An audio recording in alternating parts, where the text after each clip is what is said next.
my YouTube channel. This is Rumena from Australia. তো আজকের এই ভিডিওতে আমি শেয়ার করব একটা গুরুত্বপূর্ণ টপিক নিয়ে। বাংলাদেশ থেকে অস্ট্রেলিয়াতে যারা স্টুডেন্ট আছে তারা আসতে যাচ্ছে এবং এত পরিমাণে ভিসা কেন রিজেক্ট হচ্ছে সেটা নিয়ে আজকে এই ভিডিওতে আমি আলোচনা করব। তো প্রথমেই বলে নিই, আমার এই বিষয়ে কোনো এক্সট্রা নলেজ নেই বা আমি লিগ্যাল এজেন্ট নই যে বিষয়ে স্বাচ্ছন্দ্যে কথা বলতে পারবে।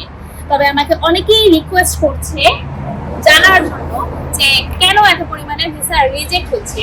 তাদের রিকোয়েস্টের খাতিরে আজকের এই ভিডিওতে আমি আপনাদের সাথে শেয়ার করব সম্ভাব্য 5টা রিজন যেসব কারণে ভিসাগুলো রিজেক্ট হচ্ছে। আপনারা অনেকেই জানেন, তারপরেও আমি শেয়ার করছি।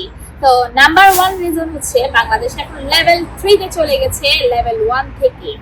লেভেল 1 এ যখন ছিল ভিসা রেশিও 99.9% ছিল, এখন বর্তমানে যারাই অ্যাপ্লাই করছে তাদের ভিসাগুলো রিজেক্ট হচ্ছে। এটা রিজন হতে পারে ফেক ডকুমেন্টস প্রোভাইড করা। আমরা যখন লেভেল 1 এ ছিলাম এটা ইউটিলাইজ না করে আমরা মিসইউজ করেছি, যার কারণে আমাদেরই এখন এটার ভোগান্তি ভুগতে হচ্ছে। আশা করি নাম্বার 1 রিজনটা clear, crystal clear.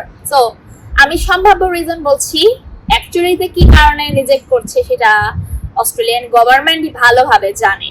Second reason হচ্ছে IELTS স্কোর একটা ম্যাটার করে।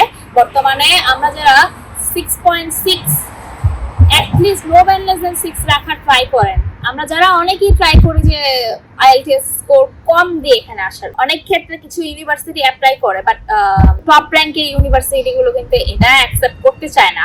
আমরা যারা ব্যাচেলারে রয়েছি তারা ট্রাই করব অ্যাটলিস্ট স্ট্রং একটা স্পিকিং বা কি বলে ইংলিশ স্কোর করতে।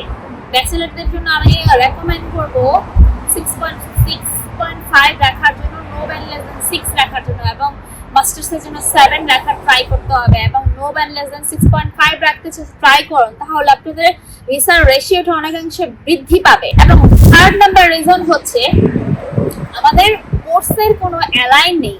আমরা হতে পারে কমার্স ব্যাকগ্রাউন্ডের হয়ে আইটি বা ইঞ্জিনিয়ারিং সাবজেক্টে পড়াশোনা করার ইচ্ছা করি, বাট এটা কিন্তু সব ক্ষেত্রে এটার কিন্তু কোর্সের কোরিলেশন নেই। আপনি প্রিভিয়াস ব্যাকগ্রাউন্ড কি ছিল এবং ফিউচারে কি করতে যাচ্ছেন এটা অনেকটা ম্যাটার করে। আপনার এটার থেকে কি বলে এটার থেকে ফিউচার প্ল্যান যেটা সেটা ওরা বুঝতে পারে।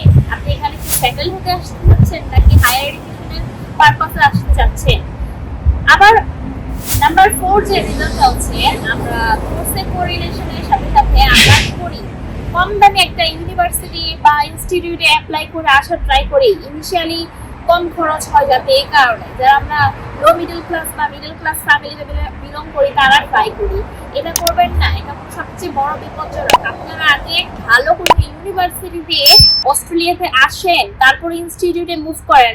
প্রথমে ইনস্টিটিউটে অ্যাপ্লাই করে আসার ট্রাই করবেন না, এটা সবচেয়ে বড় ভুল আপনাদের।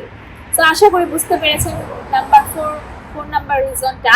এবং last but not the least, SOP, এটা হচ্ছে statement of purpose. Statement of purpose হচ্ছে আমরা এই দেশে কোন কোর্সে কিসের জন্য আসছি, ফিউচার প্ল্যান কি, এবং আদৌ কি হায়ার এডুকেশনের পর আমি বাংলাদেশ ব্যাক করব নাকি এখানে থেকে যাওয়ারই মোটিভেশন কাজ করে, এইটা দেখতে চাই। এখন SOPটা যদি স্ট্রং হয় এবং আপনার নিজের লেখা হয়, রিসার্চ করে নিজে বের করেছেন, নিজের মন থেকে বের করেছেন, এই 5টা রিজন যদি ক্রিস্টাল ক্লিয়ার থাকে আপনাদের কাছে এবং ফাইন্যান্সিয়াল ব্যাকআপটা স্ট্রংলি দেখাতে পারেন ফেক ডকুমেন্ট ছাড়া, তাহলে আপনাদের ভিসা কে ঠেকাতে পারে দেখবো। তাদের আশা করি বুঝতে পেরেছেন। বাট ফেক ডকুমেন্ট প্রোভাইড করবেন না এবং আপনারা SOPটা কপি পেস্ট করবেন না। এজেন্টের কাছে যাচ্ছেন, তারা একটা ফরম্যাট দিচ্ছে, সেটা কিন্তু কপি পেস্ট করছেন। আপনি নিজে রিসার্চ করে বের করেন না, SOPটা স্ট্রং করেন, তাহলে আপনার কিন্তু ভিসাটা এখানে ঠেকানোর কোনো ওয়েই নাই। মনে রাখবেন অস্ট্রেলিয়া এডুকেশন বিজনেস করেন, আপনার ফাইন্যান্সিয়াল ব্যাকআপটা স্ট্রংলি সত্যিকারের আছে কিনা সেটাই দেখতে চাই। এই কারণে বর্তমানে বাংলাদেশ লেভেল 3 তে গিয়ে এত কাছাকাছি। আশা করি এই 5টা সম্ভাব্য রিজন আপনাদের কাছে ক্রিস্টাল ক্লিয়ার, পানির মতো স্বচ্ছ বুঝতে পেরেছেন। If I do any mistake, please forgive me everyone. Anyway, আজকের ভিডিওটা এই পর্যন্তই ছিল। তো দেখা হচ্ছে পরবর্তী ভিডিওতে। সেই পর্যন্ত সুস্থ থাকুন, ভালো থাকুন, আল্লাহ হাফেজ, এবং কমেন্টে জানাতে ভুলবেন না পরবর্তী কোন ধরনের ভিডিও চাচ্ছেন।